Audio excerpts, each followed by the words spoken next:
Reduce नहीं करते हैं। और कैपिटल रिसीट्स वैसे रिसीट्स को कहते हैं जो या तो गवर्नमेंट के ऊपर लायबिलिटी क्रिएट करते हैं या गवर्नमेंट के एसेट्स रिड्यूस करते हैं।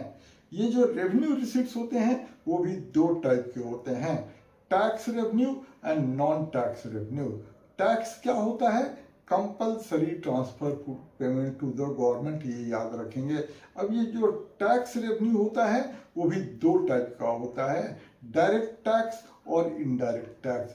डायरेक्ट टैक्स वैसे टैक्स को कहते हैं जो इनकम और वेल्थ पर लगाए जाते हैं और जिसके बर्डन को किसी और पर शिफ्ट नहीं किया जा सकता है।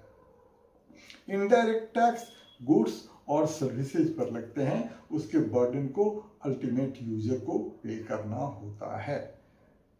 अब जो गवर्नमेंट एक्सपेंडिचर होते हैं वो भी दो टाइप के होते हैं, revenue expenditure and capital expenditure. Government के रेवेन्यू एक्सपेंडिचर वो होते हैं जो गवर्नमेंट के एसेट को रिड्यूस नहीं करते हैं, लायबिलिटी को इंक्रीज नहीं करते हैं।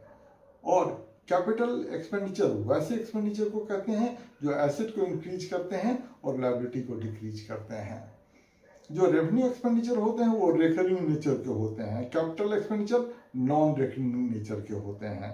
तो इन कंपोनेंट्स को ध्यान में रखते हैं, इसके बेसिस पर न्यूमेरिकल्स भी करते हैं, इसके बेसिस पर न्यूमेरिकल सेट होते हैं। ये चार्ट रखना, ध्यान में रखना बड़ा इंपॉर्टेंट होता है।